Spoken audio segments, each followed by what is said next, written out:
안녕하십니까, 박종선입니다. 지금 저희가 총 14개 규약을 가지고 지금 총회를 진행을 하려고 하다가 지금 저희가 무산을 시켰잖아요. 이 안건들이 보면 대부분이 다 추인사항이에요. 추인사항이라는 것은 자기들이 먼저 법률에 좀 어긋나더라도 자기들이 먼저 진행을 하고 이 부분에 대해서 저희들에게 승인을 받겠다는 겁니다. 그럼 그 내용들 자체가 어떻게 진행이 됐는지 저희가 알아야지 그걸 승인을 할 수 있는 거 아니에요? 근데 저희가 자료 공개 제대로 받은 적 있나요? 이런 상황에서 저희가 어떤 걸 근거로 추인을 받으라는 거죠? 맞아요. 조합 규약 처음부터 안건 처음부터 보게 되면 첫 번째 안건의 조합 규약 일부 변경 승인의 건 여기 중에 66페이지. 지금 요거 안건들이 너무 많아서 핵심적인 것만 하나 찝을게요. 여기 보면 66페이지에 조합장을 제외한 임원의 자격 상실의 경우는 새로운 임원이 선출될 때까지 조합장이 임원의 직무를 수행자를 임시로 지정, 여기 있는 사람 중에 아무나 지정을 해서 자기 마음대로 쓸 수가 있게 설정을 해놨어요. 이게 말이 됩니까? 안 됩니다. 제가 이거 어저께까지 무슨 내용으로 이렇게 잡아놨는지 몰랐어요. 근데 어저께 보니까 저희 비상근 이사 중에 한 분이 암으로 지금 투병 중이시라고 합니다. 정말 슬픈 일이긴 해요. 근데 그분이 그렇게 해서 활동을 못하게 되니까 조합장이 임으로 아무나 자기 사람을 심으려고 하는 거예요. 그렇게 보일 수밖에 없잖아요. 이걸 통과를 시켜주면 그렇게 진행이 됩니다. 저희가 요구한 거는 뭐였죠? 임원 충원해달라고 요구를 드렸어요. 근데 그거 지금 안건에 없습니다. 맞아요. 임원 지금 아파서 투병 중이면은 이번 총회에서 그 투병 중인 인원을 교체를 할 수 있는 임원 교체 진행을 했어야 되는 거예요. 근데 지금 그렇게 안 하고 조합 규약을 통해서 자기가 원하는 사람을 선정해서 임원으로 세울 수 있게 세팅이 되어 있는 겁니다. 이런 걸 통과시켜드려야 됩니까? 아닙니다. 아니 신고장한테 지만은 해먹겠다는 거지. 포장이에요. 두 번째 안건 같은 경우에는 사업계획 승인에 대해서 진행이 되는 건들인데, 이거 같은 경우는 어차피 지금 사업 승인 자체가 진행이 되었기 때문에 추인을 해줘도 크게 문제는 없습니다. 다만 저희가 이거를 진행할 때 처음에 초기 때 3,800만 원 정도의 비용으로 진행을 했는데 여기에는 5,140만 원이라고 적혀 있습니다. 5,140억이라고 적혀 있습니다. 3,800억 정도에서 그 추분에 대해서 저희들한테 그냥 단체로 부과를 한 상황이에요. 거의 한 1,800억 정도가 올라갔죠. 근데 그거를 이렇게 5,100억이라고 잡아놓고 저희랑 간담회를 진행하면 6,000억 이상을 설명을 하고 있습니다.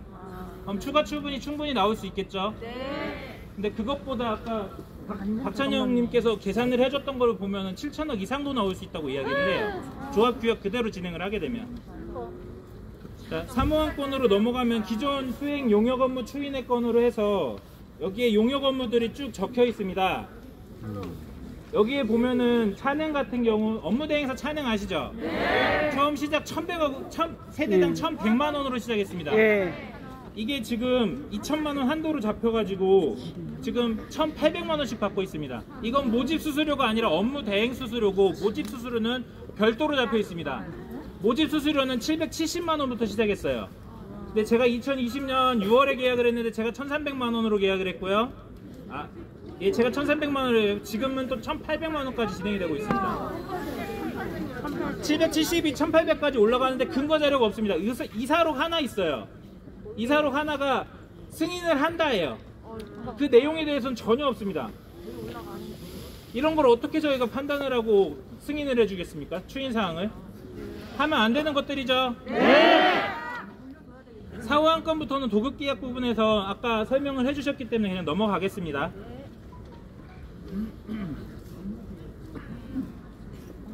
육호안건 추가분담금 관련해서도 여기에 있는 금액 자체를 제가 뭐 여기서 일일이 다 설명하고 분석을 해드릴 수는 없는데, 토지금액 같은 경우에는 저희 창립총회 때 조합장께서 95%의 토지를 확보를 했기 때문에 그 부분에 대해서 추가 분담금이 없다고 이야기를 했고 고급 계약 같은 경우는 336만 원으로 계약이 되어 있으나 물가 상승률이 몇 프로나 되겠느냐, 그거에 대한 추가 분담금은 미비할 것이라고 이야기했습니다. 근데 그걸로 인해서 올라간 추분이 얼마일까요? 1억. 저희 평당 800만 원으로 시작해서 지금 1200만 원까지 약 400만 원씩이 올라갔습니다. 평당 기준으로요. 그렇게 해서 받아낸 추분이 저희 그 44A 같은 경우에는 7,100만 원, 50교재 A 같은 경우는 거의 1억에 가까운 돈, 84A 같은 경우에는 뭐 1억 3천 가까이 추분이 나오고 있습니다. 이게 말이 되는 금액입니까? 안 돼요. 다음 한 건으로 넘어가서 7호 한 건 같은 경우에는 자금의 차익과 그 이율 관련한 건데, 이거는 저희가 브릿지 대출 받은 것을 이야기를 합니다. 브릿지 대출 받은 거 저희에게 설명을 했을 때 브릿지 대출과 현금 잔압 그리고 개인 신용으로 2천만 원씩 받아간 거 있으시죠? 네. 개인 신용은 그대로 진행을 하고 현금잖아. 개인 신용으로 받았던 거는 갚아주겠다고 이야기를 하는데, 실제적으로 현금 같은 경우에는 저희한테 돌려주겠다고 이야기했는데 여기 뭐라고 써있는지 보셨습니까? 현금 잔압 일정부터 기존 현금 잔압은 중도금 선납으로 간주하고 변경 전환한다고 합니다. 안 준다지. 안 준단 말이에요. 그것도 안 줘. 네. 안 준다 소리예요. 원래 9월에 준다 했어요. 5%로 너희가 내 계산해서. 걸로 처리할게 이렇게 말을 하는 겁니다. 이게 총회 통과된다고 성립이 되는 말인가요? 내 돈 다른 조합원들이 내주셨습니까? 아니요. 근데 이게 총회 통과해서 가능하다는 식으로 이렇게 적어놨습니다. 그 위에 나머지 것들은 이야기할 것도 없죠. 이런 상황인데. 브릿지 대출 받은 거요. 브릿지 대출 받은 거라면, 브릿지 대출 제가 가끔 한 번씩 밴드에다 글을 올립니다. 브릿지 대출 대출동의서 통해서 받았으니 PF도 대출동의서 통해서 받아라 이야기 하잖아요. 기억나시죠? 왜 그렇게 설명하는지 아십니까? 브릿지 대출을 받으려면 조합원들의 승인을 받아서 진행을 해야 됩니다. 결국은 총회가 이루어지고 난 이후에 진행이 돼야 되는 겁니다. 이거 어떻게 처리했는지 아세요? 창립총회로 가름한다 해서 처리했습니다. 말도 안 돼. 6년 전 거래, 저희 여기서 6년 전에 계약하신 분 몇 분이나 계실까요? 계신 분 몇 분 안 되세요. 여기 많은 분들 대부분이 2000년도, 2021년도, 19년도에 계약하신 분들입니다. 그 창립총회 때 참석하셔가지고 그거 승인해 주셨나요? 아니요. 근데 그거 가지고 가름해서 처리하셨습니다. 브릿지 대출로. 그래서 제가 PF 대출도 그렇게 처리하라고 이야기를 하는 겁니다. 잘못된 거 맞죠? 네. 7호 한 건을 통과를 하면 그 브릿지 대출에 대해서 저희 총회에서 통과를 한 것처럼 가름이 되는 겁니다. 안 돼요. 9호 한 건 같은 경우에는 PF 대출에 관련돼서 설명을 한 겁니다. 이거에 대해서 자기네들이 마음대로 서명하거나 이런 거를 따로 받지 않아도 처리할 수 있게 세팅을 해놨다는 말이에요. 말도 안 돼. 브릿지도 자기 맘대로, PF도 자기 맘대로. 말도 안 돼. 여기 있는 사람들 봉입니까? 음료수를 물러가야 된다. 9호 한 건 보너스 확정 및 분담금 납입 방법 변경 및 뭐 적혀 있는데, 여기에 보면 추가 분담금의 10%를 계약금으로 납부하게 세팅이 되어 있습니다. 그럼 여기 계신 분들은 추가 분담금 여기 적혀 있는 금액의 10%, 더블 올라갔다고 봐. 34평 같은 경우는 1,300만 원을 추가로 납부하셔야 되는 거고, 현금으로요. 24평 같은 경우에는 1억이니까 1,000만 원, 19평 같은 경우에는 7,600이니까 760만 원을 추가로 납부하셔야 됩니다. 이거는 중도금으로 진행이 되지 않아요. 안 돼요. 안 돼요. 그리고 여기 하단에 보면 대출 이자율 연 4% 초과 부분에 대한 이자 후불제로 변경입니다. 저희 계약할 때 뭘로 정해져 있나요? 무이자. 이자율 12% 나온다고 합니다. 근데 4% 제외한 8%를 저희가 부담하라고 합니다. 이자율 후불제란 결국 건설사가 대납을 하고 그 이자를 건설사가 받아갑니다. 저희가 받아가기 세팅이 되어 있고, 저희가 중간에 해약을 하게 되면 이 이자율을 저희가 납부를 하고 나가야 되는 상황입니다. 이런 거가 말이 되세요? 안 됩니다. 10호 한 건 조합원 부적격자 공급계약서 미체결 및 미납조합원 처리에 대한 이사회 위임의 건, 보통 이사회에서 제명의 권한은 갖고 있습니다.